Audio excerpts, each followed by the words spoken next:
I would like to start today with a slightly altered quote from the late Reverend, former artist, formerly known as Prince. Dearly beloved, we are gathered here today to get through this thing called life. Electric word life, it means forever, and that's a mighty long time. But I'm here to tell you, there's something else. All Souls Unitarian Universalist Church.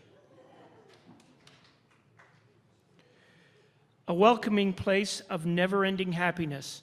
You can always find a friend, day or night. Today I want to talk to you about love. We are All Souls Unitarian Universalist Church, and we are here out of the love for those around us.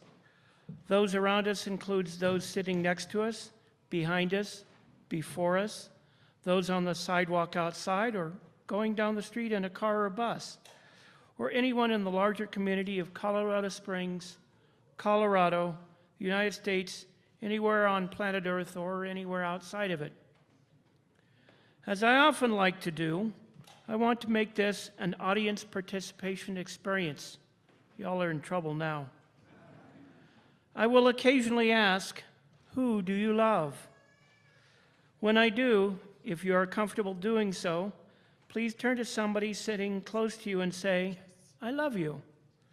Try to make it someone different every time. Let's practice.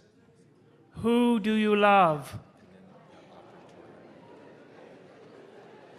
That was completely uncoordinated, but we'll run with it.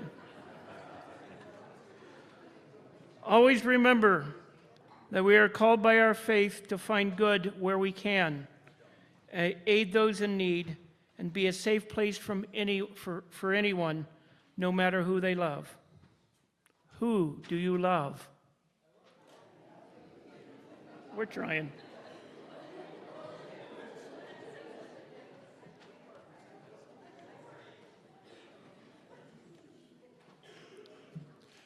As you know, our board has approved the practice of splitting our offering plate every Sunday. And in keeping with our purpose, we are pleased to be able to partner with organizations whose values dovetail with our own.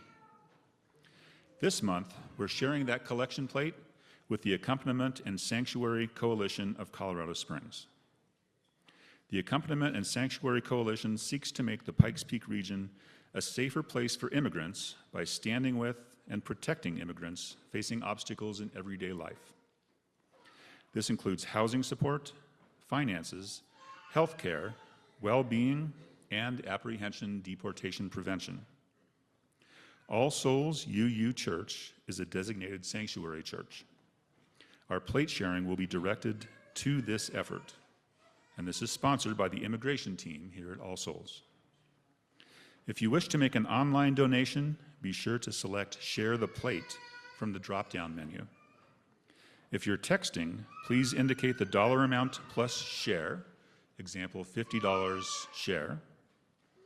If your plate donation is a pledge payment, just write pledge on the donation envelope or the memo line on your check, and we'll apply your donation toward your pledge instead of the share. The offering will now be gratefully received, and thank you in advance for your generosity.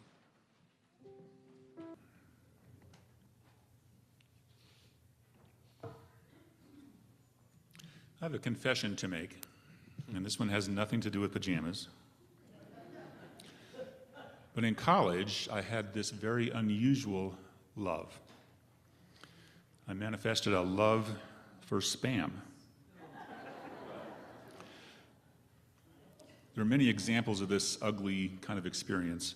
One of those involved sending an application to Hormel, offering to be a Spam ambassador.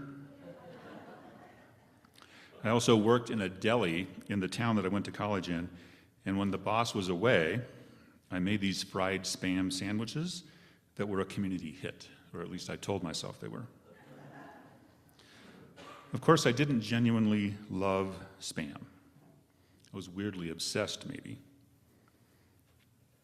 It was, at least in part, a matter of channeling a yearning for a simpler time, having started dining on Spam when I was working on a farm. I was also seeking belonging and acceptance in the form of enjoying something rather extreme and unusual. And this fragmented, misdirected obsession fairly captured the relationships with other people during that time. Much the same was true for a Winnie the Pooh preoccupation that developed a bit later. Of course, I've experienced different and deeper forms of genuine love throughout adulthood since then.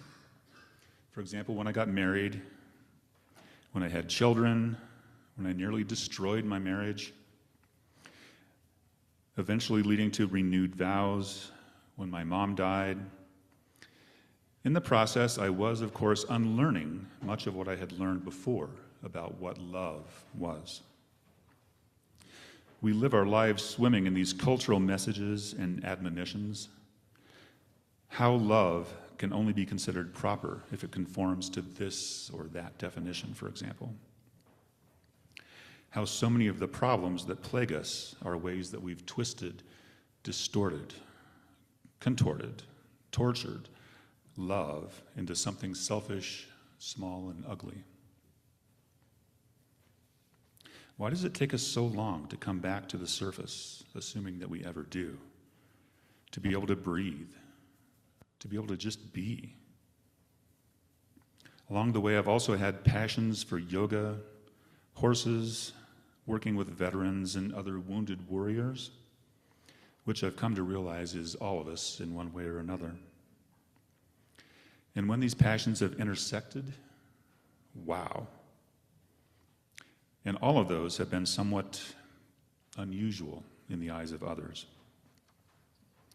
It wasn't until relatively recently that I developed first a mindful appreciation for and then a love of the natural world.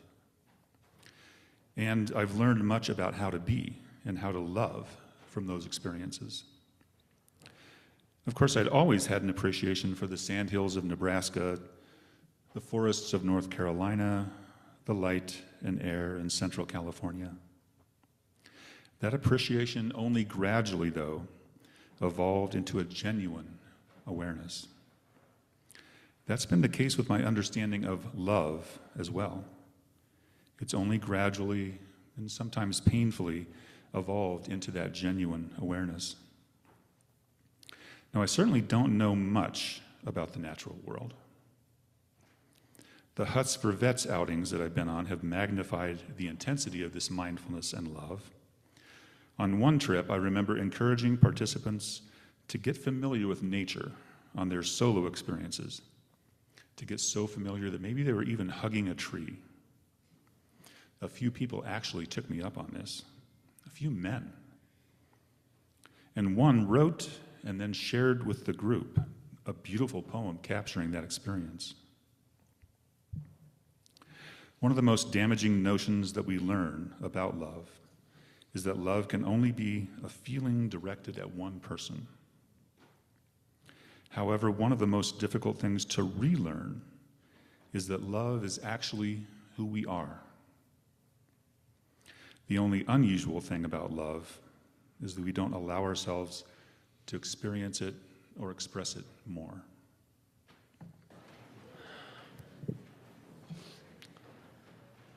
I want to start today by telling you all that I love my wife. I also love my family, my friends, all of you, and of course, chocolate. I even love my mother-in-law. I love Colorado Springs, I love Garden of the Gods, and well, as you can probably tell by now, the list is quite extensive. I know what you're thinking. You're thinking, wait a minute, Andy. You keep using that word, love, but you applied it to so many things. Surely how you feel about your wife is not the same way you feel about chocolate. They are two very different things. They are different things, but at the same time, they are the same thing. You might be wondering how I define love. As it happens, I came up with the best definition for love way back in the dark ages known as the 1980s. and I will share that definition with you soon. Who do you love? Nice try. Meanwhile, love only gets more complicated. If we only look at what most call romantic love, we will find a significant variety of love exists. Many, like myself, are attracted to members of the opposite sex. Others prefer a partner of their same gender. Some have a more complex preference as gender is a complex subject all on its own. Then there are those who seek romantic love with more than one gender and, well, as I said, it gets complicated. Society has rarely been kind about love. Not even 10 years ago, same-sex couples could not marry in most states. Almost 60 years ago, my wife and I might have had trouble getting married as her skin tone is not the same as mine. The movie Titanic highlighted the trouble people from different socioeconomic classes have long had in expressing their love for one another. As recently as the year 2000, interracial dating bans were removed from a university in South Carolina and a high school in Alabama. It's far too close for me. The ironic thing about this, at least to me, is that love is an emotion over which we human beings have very little control, if we have any at all. I did not choose to love my wife or any of the women I dated before her. I did not choose to love my parents, my brothers, any of my relatives, or even chocolate. Think about that for a moment. Think of your favorite food and then try to reason out why you love that food. Or to put it in a different context, why you hate some other kind of food. I can't stand chili, for example, even though the big cook-off's coming up. But other people vie in contests like that one for being able to make the best chili ever. These are strong emotions, and they don't happen because we want them to. In spite of this, people try to define the parameters of other people's love life. I am happy to say that my family has always been very accepting of whoever I chose to love, whoever I chose to date. I never feared telling my parents or brothers that my chosen partner is African. I never had to worry about coming out of that closet. I am well aware, however, that others are not so lucky. I can only imagine the emotional challenge of telling family or friends that you love someone who is outside the boundaries of who they think you should date. In times past, that might mean someone of a different ethnicity, skin tone, or socioeconomic standing. In today's world, these challenges often do exist, but the closet these days is mostly thought of as being for people with a preference for those who are not of the so-called opposite gender. So out of fear, many pretend to love someone who they do not. They pretend to prefer the opposite gender, and many outwardly identify as a gender they do not inwardly feel they are part of. Who do you love? Much better. Here at All Souls, we do our best to respect the inherent worth and dignity of every person. It's the number one principle of our faith, and love is at the center of our values. We provided support to those in need after the Club Q shooting. We march in the Pride Parade every year, and we do our best to support LGBTQ+. So, what about that plus? There are plenty of people who fit in that category, such as non-binary folks. But there's one group of souls who I am betting we don't often think of, but are probably just as closeted and in need of support as anyone else whose society looks askance at for who they love.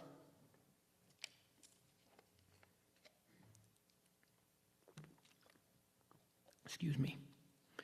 I talked about coming out of the closet a moment ago.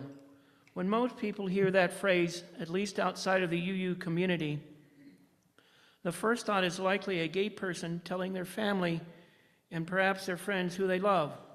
In some cases, they may be saying their love is more complicated than that they are bisexual, pansexual, or something else along those lines. But what if they have found love in more than one person? I want to be very clear here that I am speaking of polyamory.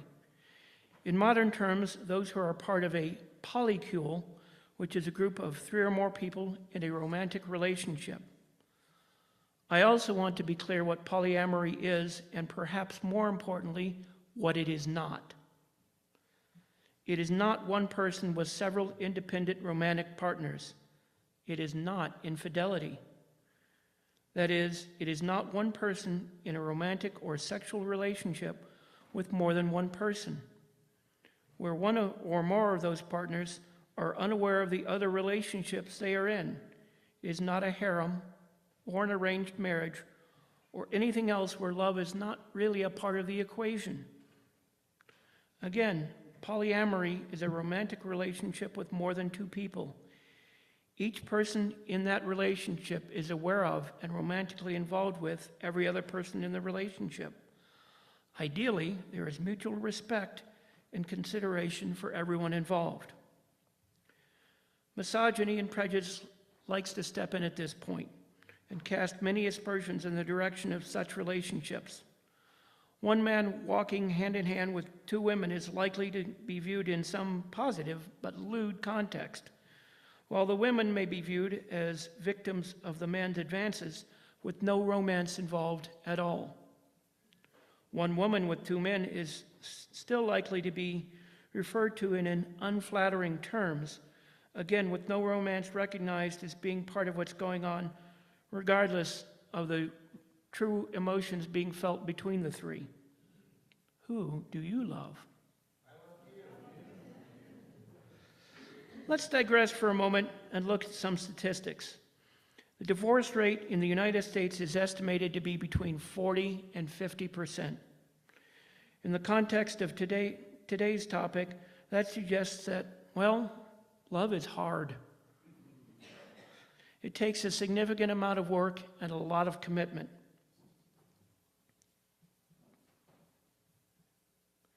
Infidelity is often probably an influence on these numbers.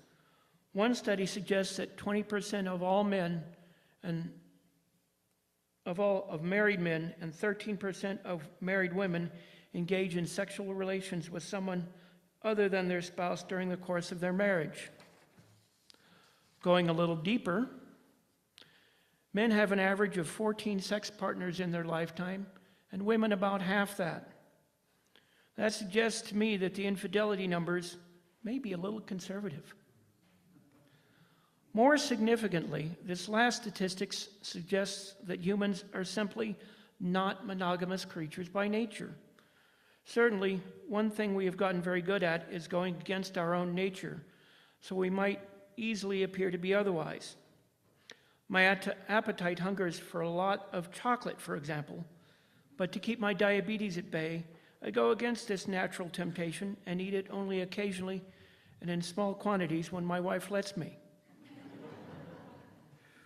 More relevant to this discussion, people often deny who they are in favor of an outward impression which matches society's expectations.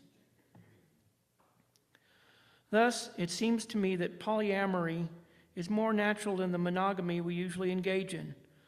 Polyamory is also what I see as the next great fight for Unitarian Universalists. Consider the early 2000s, when the fight for gay rights really began to heat up.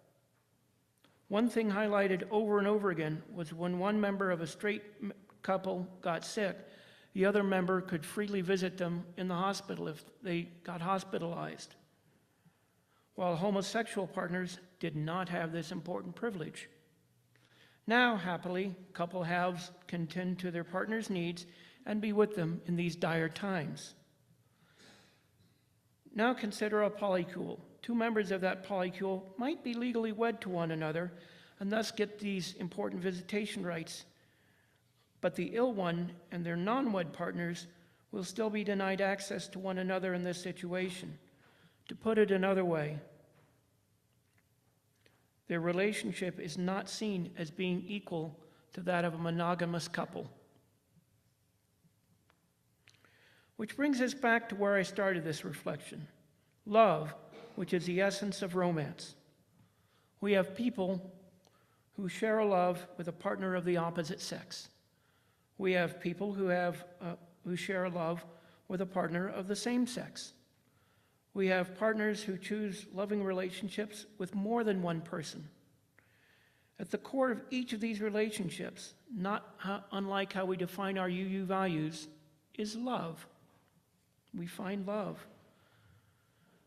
Sometimes I look at my wife and I say, I love you. And she'll look back at me and say, why? To this, I invariably respond with, I love you. She'll ask why again, and I will again repeat my statement of love. There is no why, it just is. It is not possible for anyone to understand anyone else's love, even when they have a similar interest. We often look at people in a relationship and wonder why they're together. It's one of the great mysteries of life. I sometimes like to think about Harry Potter and his friends. Many fans of the Harry Potter story, including the author, have expressed the opinion that Harry should have found romance in Hermione Granger, the smartest of his friends and the one most like him, and that she should have found her love in Harry. Except, that's not really how love works. Love doesn't work in any predictable way. We see people in toxic relationships and tell them to get away, but they refuse, often out of fear, but many times it is because of what they feel for their abusive partner in spite of what they must suffer at their hands. So, we have love for people, places, things, situations, and just about anything anyone can imagine. We have people who love when others think they should not, and people who don't love when others think they should. The simple truth here is, love is best defined as undefined. We can't say why we feel it. We can't predict the people's, places, or things we will or won't love. Love just is, and to try to define it is a futile exercise. Bask in its glory and then tell me, who do you love?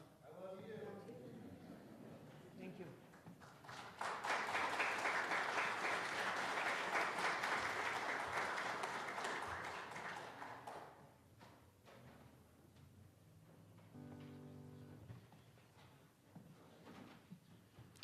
Together, we have explored love.